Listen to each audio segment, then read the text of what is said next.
Guys, কেমন আছেন সবাই? আশা করি সবাই ভালো আছেন। টেক আইটি রিভিউর পক্ষ থেকে সবাইকে অভিনন্দন। আজকে একটি নতুন ভিডিও নিয়ে এলাম, আর এই ভিডিওতে আপনাদের দেখাবো কিভাবে নেটিস রাউটার থেকে ব্যান্ডউইথ কন্ট্রোল করবেন, অর্থাৎ ওয়াইফাই স্পিড কন্ট্রোল করবেন। আপনার ওয়াইফাই ইউজারকারীদের আপনি কিভাবে নেটিস স্পিড নির্দিষ্ট করে দিবেন সেটাই আজকে দেখাবো। সো এক্ষেত্রে আমি আমার ডেস্কটপ দিয়ে দেখাচ্ছি বর্তমান আমার নেটিস স্পিড এবং ব্যান্ডউইথ কন্ট্রোল করার পর নেটিস স্পিড। সো গাইস, এর জন্য আমি প্রথমেই আমার নেটিস স্পিড টেস্ট করছি।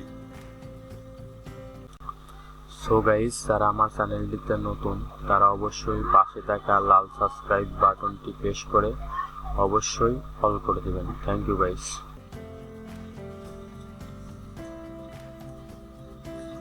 Wifi speed test.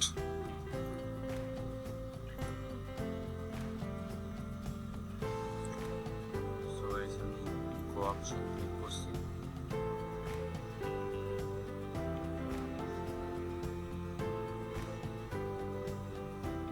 গাইস, দেখতেই পাচ্ছেন আমার বর্তমান নেটের স্পিড 7.something।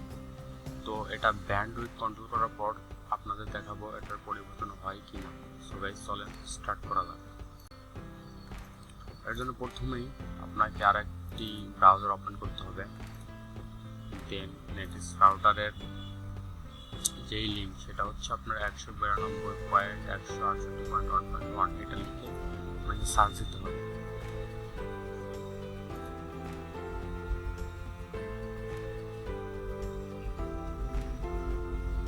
দেন আবার ক্লিক করবেন, তারপর আবার অ্যাডমিন অপশনে ক্লিক করবেন, এরপর অ্যাডভান্সে ক্লিক করবেন।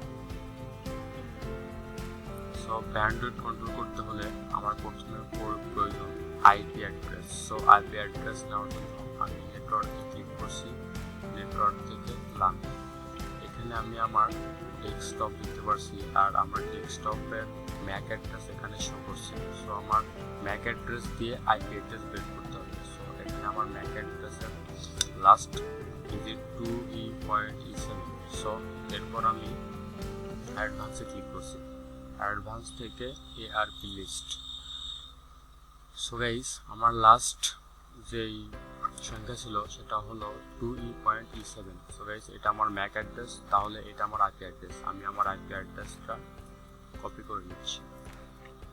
দেন ব্যান্ডউইথ কন্ট্রোল এটাতে ক্লিক করছি। এরপর গাইস, আপনারা দেখতে পাচ্ছেন এখানে কিছু অপশন। এখানে আপনাদের আমার ক্ষেত্রে ইনেবল আছে, আপনাদের ক্ষেত্রে দেখা যাবে ডিসেবল আছে। সো ডিসেবল থাকলে এটা ইনেবল করে দেবেন, দেন সেভ করে দিবেন। সেভ হওয়ার পর এখানে দেখছেন গাইস কিছু এমবিপিএস এর অপশন। এখানে যদি আপনি 2 এমবিপিএস করে দেন, তো দেখা গেছে আপনার রাউটার ইউজারকারী যারা আছে প্রত্যেকেই 2 এমবিপিএস করে স্পিড পাবে। সো গাইস, আমরা চাচ্ছি নির্দিষ্ট করে এক একজনে এক এক স্পিড দেবো। সো এটা আমাদের দেওয়ার কিছু দরকার নেই, এটা আমাদের 0 থাকাই শ্রেয়। সো গাইস, এটা না করে আমরা যে আইপি অ্যাড্রেসটা আনছি ডেসক্রিপশন বক্সে সেটা বসিয়ে দেব। দেন আমরা কত স্পিড দেবো তাকে সেটা নির্ধারণ করব। সো আমি আমার 3 এমবিপিএস, আমার ছিল 7 এমবিপিএস। সো আমি 3 এমবিপিএস দিচ্ছি এখন আমার ডেস্কটপটাতে। সো গাইস, এখানে 3 এমবিপিএস দেওয়ার পরেও একটু প্রবলেম হতে পারে, সেটা আপনি যে 3 এমবিপিএস দিতেছেন সেটা 3 এমবিপিএস পাবে না।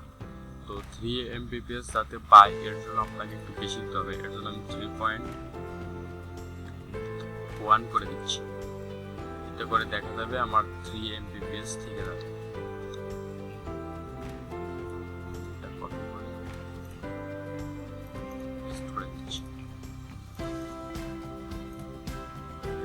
দেন অ্যাড ক্লিক করবেন।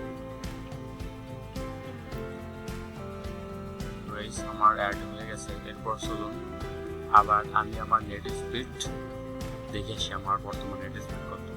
সো আমি আবার নেট স্পিড অপশনে ঢুকছি, আবার আমি গোতে ক্লিক করছি।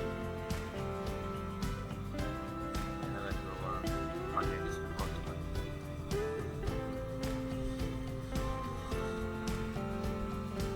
সো গাইস দেখতেই পারছেন আমার নেট স্পিড কমে গেছে। 3 ওঠার কথা ছিল, কিন্তু হয়তো নেট স্পিড আপ ডাউন হয়তো এর জন্য আমার 3 এমবিপিএস উঠতেছে না। তবে এখানে 3 এমবিপিএস উঠবে। তো এমনি তো আপনারা দেখতেছেন হ্যাঁ যে 3 এমবিপিএস উঠছে, দেখছেন? সো তো বুঝতেই পারছেন আমার 7 এমবিপিএস ছিল, এখন 3 এমবিপিএস আছে। তো আপনিও আপনার যে কোনো ওয়াইফাই ইউজারকারীকে এভাবে আপনি ওয়াইফাই স্পিড নির্দিষ্ট করে দিতে পারবেন। সো গাইস ভিডিওটি হেল্পফুল হলে অবশ্যই সাবস্ক্রাইব করে আমার পাশে থাকবেন, and then like, comment, share. আর থ্যাংক ইউ গাইস।